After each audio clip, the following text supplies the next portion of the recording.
Hello friends, welcome to MPSC times. आज दुसरा आपण क्वेश्चनचं ॲनालिसिस आपण डिटेलमध्ये बघूया. ओके, आजचा प्रश्न आहे जिल्हा आणि निर्मिती त्यांचे दिनांक. ठीक आहे, हा राष्ट्रीय भूगोलावरती MPSCने याच्यावरती प्रश्न विचारलेले आहेत, तर ते आपण पाहूया. ठीक आहे, तर पहिला प्रश्न असा आहे की जिल्हे आणि त्यांची निर्मिती साल यांच्या योग्य जोड्या लावा. हा असिस्टंट पूर्व 2014 हा प्रश्न विचारला होता. जिल्हे आणि त्यांची निर्मिती साल यांच्या योग्य जोड्या लावायला त्यांनी विचारला होता. ओके, तर पहिल्या जिल्हा आणि इकडे निर्मिती साल ऑप्शन असे टाकले होते त्यांनी: गोंदिया, वाशिम, गडचिरोली आणि लातूर.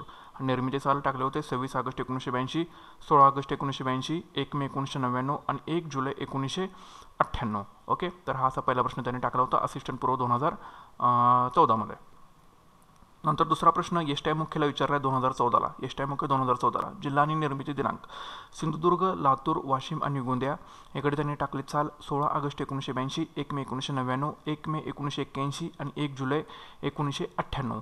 असा हा दुसरा प्रश्न त्यांनी एसटीआय मुख्यला विचारलेला आहे जिल्हा आणि त्यांचा निर्मिती दिनांकावरचा. ओके, नंतरचा प्रश्न असा त्यांनी टाकला की खालील कोणता जिल्हा पूर्वीच्या जिल्ह्यातून निराळा करून निर्माण केला गेलेला नाही.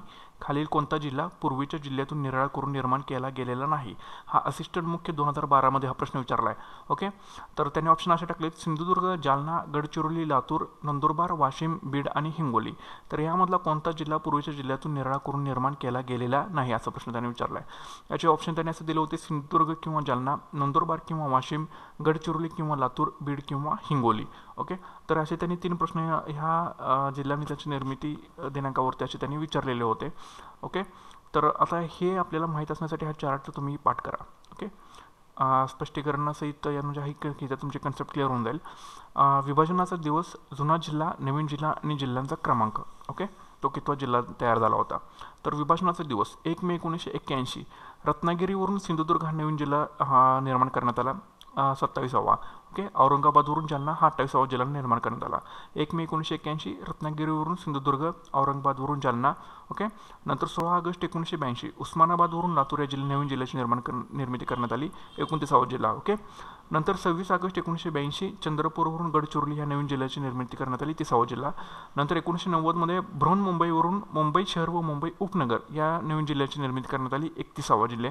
ओके, नंतर 1 जुलै 1998 धुळेवरून नंदुरबार आदिवासींचा जिल्हा, 32वा. आणि अकोल्यावरून वाशिम. ओके, अकोल्यावरून वाशिम जिल्ह्याची निर्मिती करण्यात आली, 33वा जिल्हा. नंतर 1 मे 1999 परभणीवरून हिंगोली या जिल्ह्याची निर्मिती करण्यात आली. ठीक आहे, हा 34वा जिल्हा. आणि भंडारावरून गोंदिया, ओके, या जिल्ह्याची निर्मिती करण्यात आली, हा 35वा जिल्हा म्हणून. ठीक आहे, तर 1 ऑगस्ट 2014 आत्ताचा रिसेंट झालेला तो ठाणेवरून पालघर हा 36वा जिल्हा निर्माण करण्यात आलेला आहे. ओके, तर हा जो चार्ट आहे तो तुम्ही बाय हार्ट करा. ठीक आहे, 1 मे 1900 परत एकदा सांगतो, 1 मे 1981 रत्नागिरीवरून सिंधुदुर्ग, औरंगाबादवरून जालना. ओके, दोन्ही जिल्ह्यांची निर्मिती एकाच दिवशी झालेली, 1 मे 1981ला 27वा आणि 28वा जिल्हा. नंतर 16 ऑगस्ट 1982 उस्मानाबादवरून लातूर, 26 ऑगस्ट 1982 चंद्रपूरवरून गडचिरोली, 1990ला बृहन्मुंबईवरून मुंबई शहर मुंबई उपनगर, 1 जुलै 1998ला धुळेवरून नंदुरबार आणि अकोल्यावरून वाशिम 2 जिल्हे 1998ला. आणि 1 मे 1999 परभणीवरून हिंगोली, भंडारावरून गोंदिया. आणि 1 ऑगस्ट 2014 रोजी ठाणेवरून पालघर. ओके, तर हे असे जिल्हे त्यांचे निर्माण केलेले आहेत त्या तारखेला. ठीक आहे, तर हा तुम्ही चार्ट आहे तो बाय हार्ट करा. आणि हा चार्ट केल्यानंतर मग वरती जे 3 प्रश्न सांगितलेले आहेत ते तुम्ही सोडवण्याचा नक्कीच प्रयत्न करा. ठीक आहे, तुम्हाला समजा अजून काही शंका असतील तर क्रॅक MPSC exam @gmail.com वरती तुम्ही माझ्याशी संपर्क साधू शकता, किंवा 96 89 56 65 42 हा माझा व्हॉट्सअप नंबर आहे. याच्यावरती तुम्ही तुमचे मेसेज किंवा तुमचे काही क्वेरीज असतील ते तुम्ही मला विचारू शकता. ओके, आणि व्हिडिओ आवडला असेल नक्कीच लाईक करा, सबस्क्राईब करा आणि भरपूर हा व्हिडिओ तुमच्या मित्रांपर्यंत शेअर करा. Okay, thanks for the watching. All the best.